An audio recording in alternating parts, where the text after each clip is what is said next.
अब यहाँ के हैबिटेट में हम जानेंगे ओशियन के हैबिटेट में कैसा क्या होता है। तो ocean is a largest body of salty water. Salty water होता है यानी कि अगर हिंदी में कहें तो लवणीय जल, यानी कि ऐसा पानी जिसमें नमक मिला होता है, और यही वहां पे सबसे ज्यादा मिलता है।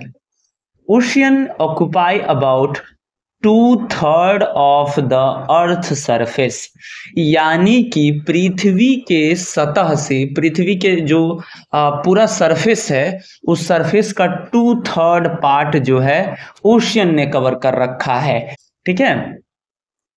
And are the largest habitat on the earth. और आपसे अगर पूछा जाता है सबसे लार्जेस्ट हैबिटेट जो है अर्थ पे कौन सा है, तो हम कहेंगे वाटर बॉडी, यानी कि जो हमारा ओशियन है। ओशियन सबसे बड़ा लार्जेस्ट हैबिटेट है और इसमें तरह तरह के एनिमल्स जो हैं पाए जाते हैं। अभी सागर के बारे में अगर हम बात करें तो सागर की बात करें यानी समुद्रों की बात करें तो मान लीजिए कि ये ओशियन है, यहाँ पे रेड लेता हूं, ये ओशियन है, ये सरफेस है, लेवल है जो है वाटर का, और ये आपका ओशन है, ये वाटर है। अब आप देखोगे तो इसकी डेप्थ जो होती है वो बड़े नाटकीय रूप से होती है। मान लीजिए ये इसका सरफेस है वाटर का, इसको किसी और कलर से हम ले लेते हैं, ये है सरफेस, गहराई हम बात कर रहे हैं, तो कहीं कहीं ये खाइयों के रूप में है और कहीं कहीं ये उथला हुआ है। तो ये जो आप देख रहे हैं ये, इसे हम इंग्लिश में ट्रेंच बोलते हैं, खाई बोलते हैं।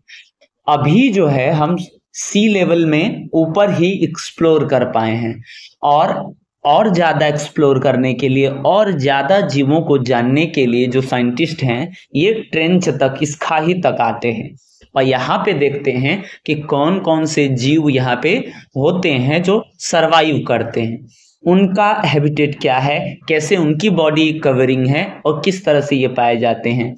तो कई सारे जो हैं ऑपरेशन किए जाते हैं और ये मशीनों द्वारा किए जाते हैं, क्योंकि अगर आप नीचे जाएंगे तो वाटर लेवल, जितना नीचे आप डीप में जाएंगे उतना प्रेशर वाटर का पड़ेगा और आप क्या हो जाएंगे, पानी के अंदर इम्प्लोज हो जाएंगे। दो वर्ड होता है, एक एक्सप्लोज और एक इम्प्लोज। इम्प्लोजन यानी कि पिचक जाना और एक्सप्लोजन यानी कि फट जाना।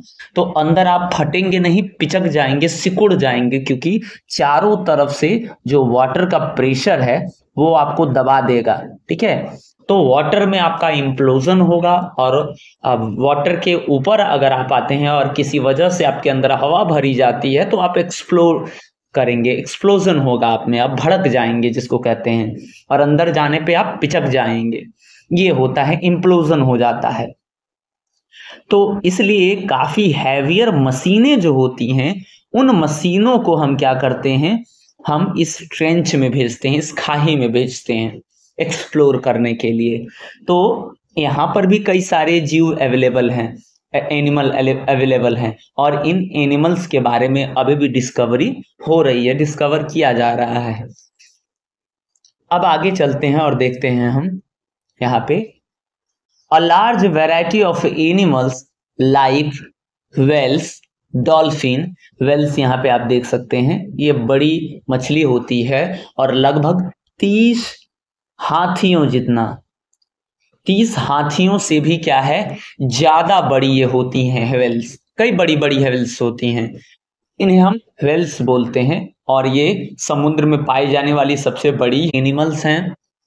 अब बात करें स्नेल्स, घोंघों की, तो घोंघे मिलते हैं छोटे छोटे, और बड़े बड़े सीप, जिन्हें सीप आप बोलते हैं, जिनमें मोतियां पर्ल होती हैं, तो वो भी स्नेल्स के ही कैटेगरी में आते हैं। ठीक है। और स्नेल्स के ही कैटेगरी में जो आप शंख देखते हो वो भी आते हैं। जब वो डेड हो जाते हैं तो उनको हम निकाल करके एक पूजा करने वाला यंत्र के रूप में प्रयोग करते हैं। अब यहाँ ऑक्टोपस को आप देख सकते हैं, ये ऑक्टोपस है, इसके कई सारे पैर आप देख सकते हैं, ये भी समुद्र में ही पाया जाता है। ठीक है। फिशेस होते हैं, कई प्रकार की मछलियां होती हैं, अब हम डिस्कस करेंगे फ्रेश वाटर को। हमने क्या डिस्कस किया था, ओशियन, और ओशियन में मिलता है सॉल्टी वाटर। बड़ी लेवल पे जो ओशियन होते हैं उसमें क्या मिलता है, सॉल्टी वाटर मिलता है। और जब हम फ्रेश वाटर की बात करते हैं तो ये फ्रेश वाटर रिवर्स में मिलते हैं, लेक्स में मिलते हैं, पाउंड्स में मिलते हैं। ये कहाँ से आते हैं, तो मान लीजिए कि यहाँ पे हम समझ लेते हैं एग्जाम्पल से। मान लीजिए कि आपके पर्वत है, पहाड़ है, और ये भी आप जानते हैं कि जैसे जैसे ऊंचाई बढ़ती है वैसे वैसे तापमान जो है, तापमान क्या होता है, गिरता है, कम होता है। तो आप सरफेस पे आएंगे तो तापमान बढ़ा हुआ महसूस होगा, और जैसे ही आप एक हाइट पे जाएंगे तो क्या होगा, तापमान में कमी होगी और दाब में भी कमी होगी, दाब में भी कमी होगी। तो जैसे जैसे आप ऊपर जाएंगे तापमान भी कम होगा और दाब भी कम होगा, और जैसे जैसे आप नीचे आएंगे वैसे वैसे तापमान बढ़ेगा और दाब भी बढ़ेगा। ठीक है, क्यों, क्योंकि ऊपर बहुत सारा एटमॉस्फेयर है, वायुमंडल है, और उस वायुमंडल का दबाव जब हम निचले सतह पे रहेंगे तो ज्यादा पड़ेगा, जाहिर सी बात है। और जैसे जैसे उसकी तरफ ऊपर चलते जाएंगे तो क्या होगा, दबाव कम होगा। जैसा हमने वाटर में देखा कि जब आप नीचे जाएंगे तो आपके ऊपर इतना सारा वाटर है और इसका सारा का सारा प्रेशर आप पे पड़ रहा है, और जैसे आप ऊपर चले आएंगे तो आपका तो वाटर का प्रेशर आप पे तो पड़ेगा ही नहीं, बहुत कम पड़ेगा। अगर थोड़ा सा भी पानी में है तो बहुत कम प्रेशर पड़ेगा। इसीलिए जब हम ऊपर तैरते हैं तो उथला महसूस करते हैं, क्योंकि पानी जो है एक बल, एक फोर्स लगाती है, जिसको हम हिंदी में उत्प्लावन बल कहते हैं। और ये हमें उत्प्लावन बल के कारण पानी हमें ऊपर ही धकेल के रखती है। जैसे जैसे हम ऊपर जाएंगे वैसे वैसे क्या होगा, तापमान में कमी आएगी। तो यहाँ पे क्या होता है कि जो एयर है वो कूल हो जाती है, क्योंकि एयर अपने साथ क्या लेके जाती है, वाटर ड्रॉप्स लेके जाती है। इवेपोरेशन के थ्रू पानी की कुछ बूंदें भाप बनकर ऊपर जाती हैं। तो जब आप ऊपर ले जाते हो तो क्या होता है, तापमान कम होने लगता है। तो ये कण क्या होते हैं, आपस में चिपकने लगते हैं। और आप जानते ही हो कि पानी को अगर हम गर्म करेंगे तो भाप बन के क्या होगा, ऊपर जाएगा, पानी क्या होगा, ऊपर जाएगा। और जैसे इस भाप को हम क्या कर देते हैं, ठंडा कर देते हैं, तो वापस ये बूंदों के रूप में आ जाते हैं। ठीक है, क्या होता है कि जैसे हम क्या करते हैं कि एक पतीली यहाँ पे हम रख देते हैं और नीचे से हम कुछ गैस वगैरह जला देते हैं, तो आप देखोगे कि अगर इसमें अपने पानी रखा है तो वो क्या हो रहा है, कुछ समय बाद भाप बन के उड़ने लगेगा। अगर उन भाप को हम क्या करें, एक ढक्कन से ढक देते हैं और फिर उसको पलटते हैं, देखते हैं, तो क्या मिलेगा आपको, उस पे वाटर ड्रॉप्स मिलेंगे, पानी की कुछ बूंदें मिलेंगी। ठीक है, तो कूल करने पर ये क्या हो जाते हैं, संघनित हो जाते हैं और पानी के रूप में बदल जाते हैं। ठीक है, और यहाँ पर क्या होंगे, वे स्टोर होने लगते हैं। ठीक है, कुछ तो बादल बन जाते हैं, और अगर एयर प्रेशर से वो एक जगह से दूसरे जगह ट्रेवल कर गए तो फिर बारिश कराएंगे। ठीक है, और कुछ बारिश की बूंदें अगर यहाँ गिर भी गई या किसी वजह से पानी रुक गया, या फिर एयर का ही क्या होगा, जो एयर है, हवा है, वो संघनित हो गई, तो यहाँ पर क्या जम जाएगा, बर्फ जम जाएगा। ठीक है, और बाद में तापमान अगर बढ़ता है, यहाँ पे तापमान सामान्य से ज्यादा होता है, तो फिर ये क्या होने लगते हैं, ये बर्फ पिघलने लगते हैं। और यही बर्फ पिघल करके क्या होता है, नीचे आते हैं, सरफेस पे आते हैं, और यही सरफेस से होकर के नदियों के रूप में हमें दिखाई देते हैं। ठीक है, अब आगे हम पढ़ेंगे कि आप क्या कर सकते हो, वाटर को हीट करके जो स्टीम से वाटर बन रहा है उसे क्या कहते हैं। जब हाई स्कूल या 9th क्लास में जाएंगे तो वहां पे अच्छे से समझेंगे। तो यहाँ पे फिलहाल इतना जान लीजिए कि पानी जब ऊपर पहाड़ों पे काफी ऊंचाई पर होते हैं तो वहां पर क्या होता है कि ये जम जाते हैं, और जमने के बाद जब टेम्परेचर सामान्य से कहीं ज्यादा होता है तो फिर से ये वाष्प से जो है बर्फ बन जाते हैं, और बर्फ से फिर पिघल के पानी बन जाते हैं, और फिर ये सरफेस पे आने लगते हैं। क्लियर, और इसी से जो है रिवर्स वगैरह में वाटर सप्लाई आती है, और कई बार वो ड्रिंकेबल होती है शुद्ध होने के कारण। ठीक है, और क्योंकि यहाँ पे पत्थर वगैरह होते हैं तो जो रेत वगैरह होती हैं वो धीरे धीरे पानी धीरे धीरे आगे बढ़ता है। तो जो भारी कण होंगे आप जानते हैं वो पहले ही पानी का साथ छोड़ देंगे, जो हल्के कण हैं वो काफी दूर तक जाएंगे और धीरे धीरे वो भी क्या होंगे, तली में बैठ जाएंगे और फिर फ्रेश वाटर आपको मिल जाएगा। ठीक है,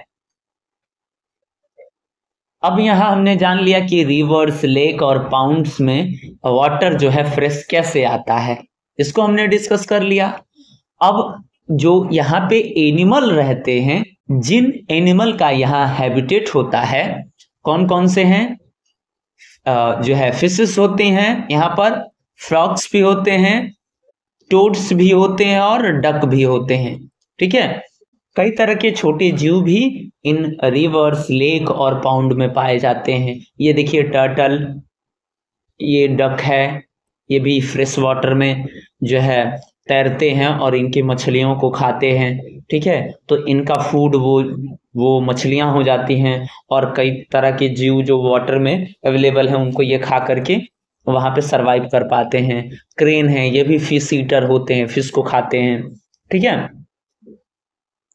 तो इस तरह से हमने जितना हैबिटेट था, वाटर में था, डिजर्ट में था, जो पोलर एरियाज में था, तो कहाँ कहाँ कैसा कैसा हैबिटेट होता है, कौन से एनिमल्स होते हैं और किस तरह से वो सरवाइव करते हैं, इसको हमने डिस्कस कर लिया। अब यहाँ पे हम बॉडी कवरिंग को देखेंगे। ये हमारा नेक्स्ट टॉपिक है, बॉडी कवरिंग, यानी कौन कौन से एनिमल्स हैं, उनके बॉडी कवरिंग कैसे हैं। किसी के बॉडी कवरिंग हार्ड होते हैं, जैसे कि स्नेल में आप देख सकते हैं। ठीक है ना, ये पत्थर के जैसा होता है इनका बॉडी कवरिंग। यहीं आप देख सकते हैं टर्टल का ये ऊपर का कवरिंग है बॉडी का, ये भी बहुत हार्ड होता है। ठीक है, अब यहाँ पर ही क्रोकोडाइल को देख लीजिए, इसकी भी बॉडी पर कवरिंग जो होती है वो हार्ड ही होती है। ठीक है, तो इसी को हम डिस्कस करेंगे। और हार्डनेस की बात के बाद अगर देखें तो जैसे ये सिप है, भेड़ है, तो इसकी बॉडी क्या होगी, देखिए इसके बॉडी पे जो है एक तरह का ऊन, रोआ जो पाया जाता है, ये रोए ऊन के रूप में बदल जाते हैं और फिर इनसे हम तरह तरह के कंबल और कपड़े बनाते हैं काट करके। तो इनकी स्किन अंदर से पतली ही रहती है, ऊपर से इनके स्किन को प्रोटेक्शन देते हैं क्या, ये रोए, ये फर्स जो होते हैं, फर, ये रोए जो हैं इनको प्रोटेक्शन देते हैं। याक का देख लीजिए, इसके भी स्किन पे बहुत ज्यादा बाल होते हैं और ये बाल लंबे लंबे होते हैं। ठीक है, इनके ये बाल कहलाएंगे लंबे लंबे हैं, तो ये भी स्किन को प्रोटेक्ट करते हैं, तो इनकी स्किन कवरिंग अलग है। वहीं फेदर हो गए आपके क्या, बर्ड्स के ऊपर, ये देखिए फेदर्स हो गए। ठीक है, पक्षियों के ऊपर, तो सबके बॉडी डिफरेंट जो है तरीके से कवर होते हैं। इसी को हम क्या करेंगे, डिस्कस करेंगे कि कौन से एनिमल के बॉडी पे कौन सा कवर होता है। तो बॉडी कवर को देख लेते हैं। Different animals have different body cover, तरह तरह के, अभी हमने डिस्कस किया, देखा है कि अलग अलग जानवर हैं और इनके बॉडी पे अलग अलग कवरिंग है। ठीक है, which help them adopt themselves, यानी कि उस एरियाज में ये कैसे रह पाएंगे, कैसे अपने आप को एडॉप्ट कर पाएंगे, उसके लिए उनके बॉडी पे तरह तरह की कवरिंग पाई जाती है। ठीक है, उसी हिसाब से जिस वो हैबिटेट में रहते हैं, उस हैबिटेट में वो अच्छे से क्या करें, सरवाइव कर सकें। ठीक है, एडॉप्ट कर सके उसको।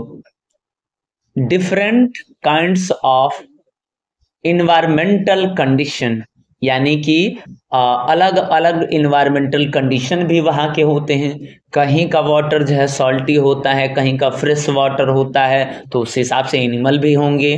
ठीक है, कहीं पे जो है बॉडी जो है ऐसी डिजाइन रहती है, जैसे ये देखिए सिलेंड्रिकल शेप में है और अंदर से एक तरह से खोखला टाइप के हैं, इस वजह से फ्लोट कर पाने में इनको आसानी होती है और मूव भी जल्दी कर पाते हैं। अगर हम याक को वाटर में रहने के लिए डाल दें तो ये सरवाइव नहीं कर पाएगा। ठीक है, इसकी बॉडी देखिए और इसके जो है मोमेंट में प्रॉब्लम होगा वाटर में। वहीं क्रोकोडाइल क्या कर पाएगा, आसानी से मूव कर लेगा, टर्टल आसानी से मूव कर लेगा, स्नेल जो है ये भी मूव कर पाएगा। तो जिस तरह के कंडीशन है उस तरह की बॉडी कवरिंग है, और वो बॉडी कवरिंग इसलिए है कि अपने आप को ये क्या करे, उस कंडीशन में अडॉप्ट कर पाए, सरवाइव कर पाए। ठीक है, आगे की वीडियो में हम डिस्कस करेंगे स्केल्स के बारे में, किस किस एनिमल में ये स्केल्स पाया जाता है और कैसे उनकी बॉडी कवर्ड होती है, इससे कैसे उनको शेप मिलता है।